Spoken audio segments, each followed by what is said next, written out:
Champions trophy ఫైనల్లో team India అద్దరగొట్టింది. న్యూజిలాండ్తో జరిగిన ఫైనల్లో 4 వికెట్ల తేడాతో ఘన విజయం సాధించింది. రోహిత్ శర్మ కెప్టెన్ ఇన్నింగ్స్ తో అదరగొట్టాడు. 83 బంతుల్లో 7 4లు 3 6లతో 76 పరుగులు చేశాడు. భారత్ ఛాంపియన్స్ ట్రోఫీ గెలవడం పట్ల విరాట్ కోహ్లీ ఆనందం వ్యక్తం చేశాడు. ఇది అద్భుత విజయమన్నాడు. టీమిండియా ఛాంపియన్స్ ట్రోఫీని గెలవడంతో దేశవ్యాప్తంగా క్రికెట్ అభిమానులు సంబరాలు చేసుకున్నారు. టీమిండియా గెలవడంతో హైదరాబాద్ లో పలు చోట్ల ర్యాలీలు నిర్వహించారు. క్రికెట్ అభిమానులు రోడ్ల మీదకి చేరుకుని ఆనందంతో డాన్సులు చేశారు. దిల్సుఖ్ నగర్ ప్రాంతంలోని పలు హాస్టళ్లలో ఉన్న విద్యార్థులు, యువకులు మెట్రో స్టేషన్ దగ్గరకు భారీగా చేరుకోవడంతో ట్రాఫిక్ జామ్ అయింది. టీమిండియా గెలవడంతో హైదరాబాద్ పాత బస్తీలో సంబరాలు చేసుకున్నారు. క్రికెట్ అభిమానులు బాణాసంచా కాల్చి సందడి చేశారు. నా బిజినెస్ కి జిఎస్టీ నోటీస్ వచ్చింది. ఇప్పుడు ఏం చేయాలో అర్థం కావట్లేదు. ఇప్పుడే ఒక జిఎస్టీ ఎక్స్పర్ట్ తో మాట్లాడు. ఇప్పటికిప్పుడు జిఎస్టీ ఎక్స్పర్ట్ అంటే ఎక్కడ దొరుకుతారు? బాస్ వాలా be the boss. Champions trophy ఫైనల్లో టీమిండియా విజయం సాధించడంతో దుబాయ్లో కోనసీమ వాసులు సంబరాలు చేసుకున్నారు. ఇండియా గెలుపుతో అంబేద్కర్ కోనసీమ జిల్లా యానాంలో క్రికెట్ అభిమానులు సంబరాలు అంబరాన్ని తాకాయి. జై హో భారత్ అంటూ పెద్ద ఎత్తున నినాదాలు చేశారు. భారత జట్టుకు అభినందనలు తెలిపారు రాష్ట్రపతి ముర్ము. టీమిండియాకు ఉజ్వల భవిష్యత్తు ఉండాలని కోరుకుంటున్నానని చెప్పారు. మూడోసారి ఛాంపియన్స్ ట్రోఫీ టైటిల్ గెలిచిన భారత క్రికెట్ జట్టును అభినందించారు ప్రధాని మోదీ. టీమిండియా గెలిచినందుకు ఆనందంగా ఉందన్నారు. టీమిండియాకు అభినందనలు తెలిపారు సీఎం రేవంత్ రెడ్డి. భారత్ మరోసారి సత్తా చాటిందన్నారు ఆయన. టీమిండియా దేశాన్ని గర్వపడేలా చేసిందంటూ అభినందనలు తెలిపారు ఏపీ సీఎం చంద్రబాబు. ఛాంపియన్స్ ట్రోఫీలో భారత్ అద్భుతంగా ఆడిందన్నారు కేంద్ర మంత్రి కిషన్ రెడ్డి.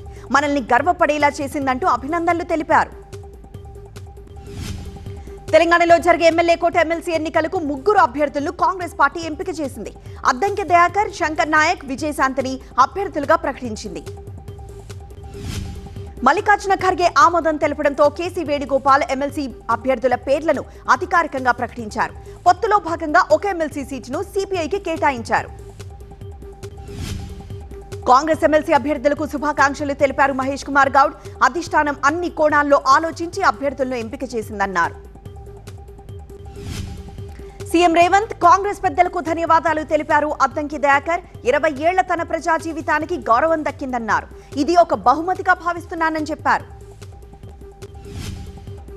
సిపిఐ ఎమ్మెల్సీ అభ్యర్థిగా నెల్లికంటి సత్యం పేరును ఖరారు చేశారు ఆ పార్టీ నేతలు. ఇవాళ నామినేషన్ దాఖలు చేయనున్నారు నెల్లికంటి సత్యం. బీఆర్ఎస్ ఎమ్మెల్సీ అభ్యర్థిగా దాసోజు శ్రవణ్ పేరును ప్రకటించారు మాజీ సీఎం కేసీఆర్. ఇవాళ నామినేషన్ వేయనున్నారు దాసోజు శ్రవణ్.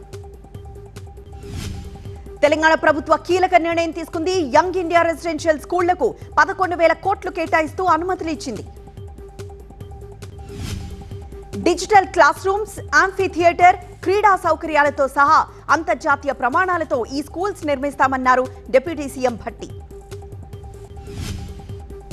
చేనేత కార్మికుల రుణమాఫీ పథకానికి తెలంగాణ ప్రభుత్వం గ్రీన్ సిగ్నల్ ఇచ్చింది. 33 కోట్లు కేటాయిస్తూ అనుమతులు ఇచ్చింది. తెలంగాణ భవన్లో రేపు బీఆర్ఎస్ఎల్పీ సమావేశం జరగనుంది.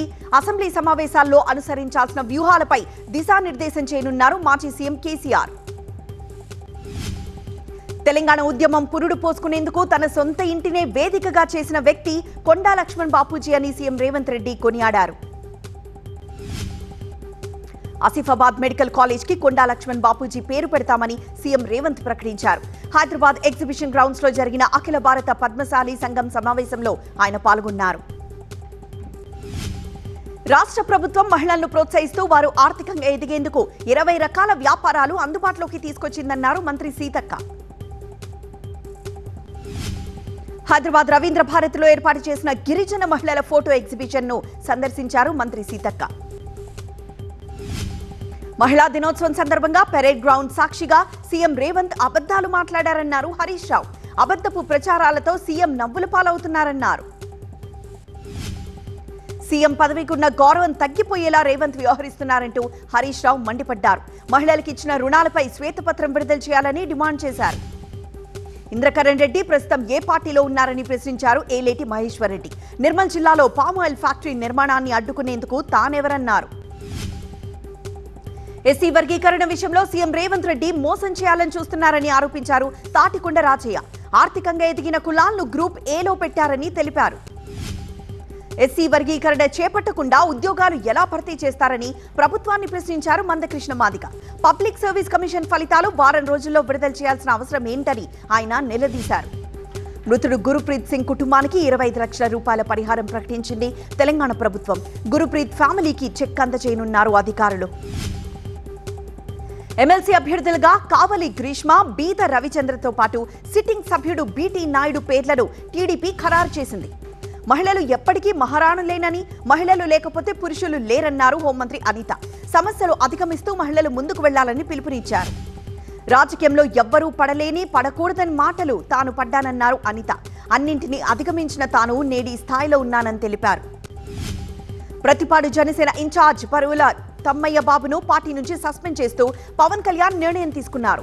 ఆయన విషయంలో చట్ట ప్రకారం ముందుకు వెళ్లాలని అధికారులకు సూచించారు. విద్యారంగంలో కూటమి ప్రభుత్వం విప్లవాత్మక మార్పులు తీసుకొచ్చిందన్నారు మంత్రి అనగాని సత్యప్రసాద్.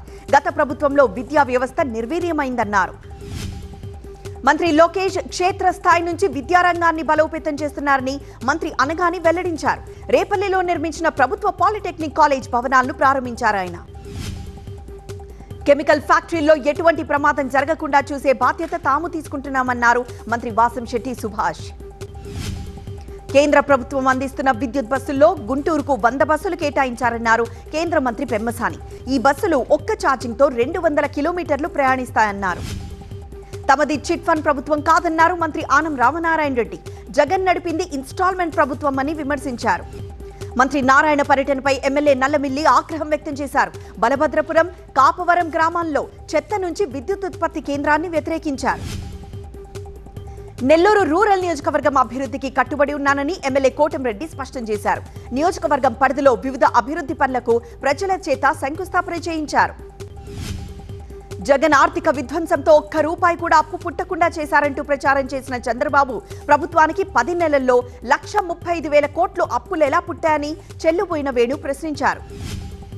పేద విద్యార్థులు వ్యవసాయ బాట పట్టే పరిస్థితిని ప్రభుత్వం కల్పించిందన్నారు అంబటి రాంబాబు. వసతి దీవెన బకాలు పెద్ద ఎత్తున పేరుకుపోయాయని తెలిపారు. ఈ నెల 12న చేపట్టే యువత పోరు సందర్భంగా కలెక్టర్లకు మెమరాండం అందజేస్తామన్నారు అంబటి రాంబాబు.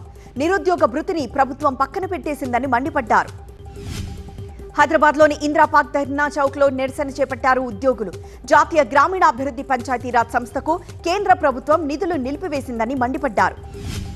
సుప్రీంకోర్టు ఆదేశాల మేరకు కొల్లేరు సరస్సు కల్లకర్రులో అటవీ అధికారులు డ్రోన్ ద్వారా క్షేత్రస్థాయి సర్వే చేపట్టారు. ఈ సర్వే ఆధారంగా హద్దులు ఏర్పాటు చేస్తున్నారు. తిరుపతి జిల్లా గూడూరు సమీపంలో రైలు పట్టాలు విరిగిపోయాయి. అటుగా వెళ్తున్న గొర్రెల కాపరి దీన్ని గమనించి ఎర్ర టవల్ కట్టడంతో ప్రమాదం తప్పింది. నంద్యాల జిల్లా గాజులపల్లిలో గూడ్స్ రైలు పట్టాలు తప్పింది. ఒక బోగి మొత్తం పట్టాల నుంచి బయటకు వచ్చేసింది. రైల్వే సిబ్బంది వెంటనే మరమ్మతులు చేపట్టారు. శ్రీరామనవమి వేడుకలను పురస్కరించుకుని కడప జిల్లా ఒంటిమిట్ట కోదండరామస్వామి ఆలయంలో శాస్త్రోక్తంగా మహాసంప్రోక్షణ నిర్వహించారు. ఒంటిమిట్ట రాములవారి బ్రహ్మోత్సవాలు వైభవంగా నిర్వహిస్తామన్నారు TTD chairman BR Naidu. April 5 నుంచి 15 వరకు బ్రహ్మోత్సవాలు జరుగుతాయన్నారు. బ్రహ్మోత్సవాల్లో భాగంగా యాదగిరిగుట్ట లక్ష్మీ నరసింహస్వామి స్వర్ణ గరుడ వాహనంపై భక్తులకు దర్శనమిచ్చారు. ప్రకాశం జిల్లా మార్కాపురంలో అల్లూరి పోలేరమ్మదేవి ఉగాది ఉత్సవాలు ప్రారంభమయ్యాయి. అమ్మవారిని దర్శించుకునేందుకు భక్తులు భారీగా తరలివచ్చారు. నంద్యాల జిల్లా శ్రీశైలంలోని అఖిల భారత బ్రాహ్మణ కరివేన నిత్య అన్నదాన సత్రంలో సర్వసభ్య సమావేశం నిర్వహించారు. ఈ సమావేశంలో కరివేన సత్రం సభ్యులు పాల్గొన్నారు. నెల్లూరు జిల్లా గుడ్లూరులో 165 మంది దివ్యాంగులకు ఎంపీ వేమిరెడ్డి ప్రభాకర్ రెడ్డి తన ట్రస్ట్ ద్వారా ట్రై సైకిల్స్ అందజేశారు. కరీంనగర్ కమిషనరేట్ కు బదిలీ అయిన ఎస్పీ గౌజ్ ఆలంకు ఆదిలాబాద్ జిల్లా సిబ్బంది ఘనంగా వీడ్కోలు పలికారు. ఇవాటి నుంచి 2వ విడత పార్లమెంట్ బడ్జెట్ సమావేశాలు ప్రారంభం కానున్నాయి. మణిపూర్లో హింసాకాండ, పార్లమెంటరీ నియోజకవర్గాల పునర్విభజనపై వాడి వేడిగా చర్చలు జరిగే అవకాశం ఉంది. ఉపరాష్ట్రపతి జగదీప్ ధన్కర్ ఛాతీ నొప్పితో ఢిల్లీ ఎయిమ్స్ లో చేరారు. ఆయన ఆరోగ్యం నిలకడగా ఉందని, ప్రస్తుతం అబ్జర్వేషన్ లో ఉన్నారని ఎయిమ్స్ వైద్యులు తెలిపారు. ఢిల్లీ ఎయిమ్స్ ఆసుపత్రిలో ఉన్న ధన్కర్ ను ప్రధాని మోదీ పరామర్శించారు. త్వరగా కోలుకోవాలని ఆకాంక్షించారు. అమెరికా కాలిఫోర్నియాలోని BAPS దేవాలయంపై జరిగిన దాడిని భారత్ ఖండించింది. ఇది అతి నీచమైన చర్య అని భారత విదేశాంగ శాఖ అభివర్ణించింది. పండితులు ముందుకొచ్చి భాషను పరిరక్షించి ప్రోత్సహించినప్పుడే ఏ భాష అయినా కొనసాగుతూ మనగడ సాగిస్తుందన్నారు అమిత్ షా. అహ్మదాబాద్లో శస్తు సాహిత్య ముద్రణాలయాల ట్రస్ట్ ముద్రించిన 24 పుస్తకాలను ఆవిష్కరించారు అమిత్ షా. గుజరాతీ భాష వారసత్వాన్ని పరిరక్షించాలని మేధావులకు పిలుపునిచ్చారు ఆయన. ప్రధాని మోదీ నాయకత్వంలో త్రిపుర రాష్ట్రం బంగారు భవిష్యత్తు వైపు నడుస్తోందన్నారు జేపీ నడ్డా. కాంగ్రెస్ కమ్యూనిస్టు ప్రభుత్వాల హయాంలో రాష్ట్రంలో హింస, దుర్మార్గాలు పెచ్చరిల్లాయని విమర్శించారు. భారత్పై అమెరికా సుంకం విధించడాన్ని పతంజలి వ్యవస్థాపకుడు యోగా గురు బాబా రామ్దేవ్ ఖండించారు. ట్రంప్ చర్యను ఆయన టారిఫ్ టెర్రరిజంగా అభివర్ణించారు. గంగా జలాల పరిశుభ్రతను మహారాష్ట్ర నవనిర్మాణ సేన అధినేత రాజ్ ఠాక్రే ప్రశ్నించారు. పూణేలో నిర్వహించిన MNS 19వ వ్యవస్థాపక దినోత్సవంలో ఆయన పాల్గొన్నారు. తమ పార్టీ నేతల బాలనంద గావ్కర్ మహాకుంభకు వెళ్లి అక్కడి పవిత్ర జలాలు తీసుకొచ్చారని, కానీ వాటిని తాకేందుకు తాను తిరస్కరించారని రాజ్ ఠాక్రే తెలిపారు. 2036 ఒలింపిక్స్ నిర్వహించేందుకు భారత్ సిద్ధంగా ఉందన్నారు అమిత్ షా. గుజరాత్లోని సర్దార్ పటేల్ స్పోర్ట్స్ కాంప్లెక్స్ లో ఇవి జరుగుతాయని ఆశాభావం వ్యక్తం చేశారు. మణిపూర్ రాజధాని ఇంఫాల్లో మహిళలు భారీ నిరసన ప్రదర్శన నిర్వహించారు. 2 ఏళ్లైనా కూడా శాంతి సామరస్యం నెలకొనకపోవడంపై ఆగ్రహం వ్యక్తం చేస్తున్నారు. మణిపూర్ విషయంలో కేంద్ర ప్రభుత్వం విభజించు పాలించు సిద్ధాంతాన్ని అమలు చేస్తోందని ఆగ్రహం వ్యక్తం చేశారు మహిళలు. కర్ణాటకలోని మంగళూరులో ముస్లింలు నిరసన ప్రదర్శన చేపట్టారు. సుప్రీంకోర్టు తీర్పుకు విరుద్ధంగా వక్ఫ్ చట్టంలో కేంద్ర ప్రభుత్వం సవరణలు చేస్తోందని మండిపడ్డారు. కోల్కతా ఆర్చీకర్ ఆసుపత్రిలో డాక్టర్ హత్య, జాదవ్పూర్ యూనివర్సిటీలో చోటు చేసుకున్న ఘర్షణలను నిరసిస్తూ కోల్కతాలో పౌరులు నిరసన ప్రదర్శన చేపట్టారు. ఈ ప్రదర్శనలో మహిళలు, సీనియర్ సిటిజన్లతో పాటు దివ్యాంగులు పాల్గొన్నారు. 7 నెలలు గడిచిన ఆర్చీకర్ మెడికల్ కాలేజ్ డాక్టర్కు న్యాయం జరగలేదని ఆవేదన వ్యక్తం చేశారు. బౌద్ధ గురువు పద్మ సంభవుడి జయంతి సందర్భంగా హిమాచల్ ప్రదేశ్ మండీలో బౌద్ధ భిక్షువులు చెన్సు పండుగ నిర్వహించారు. శాస్త్రోక్తంగా పూజలు చేసి కథక్, కథాకళి నృత్యాలు ప్రదర్శించారు.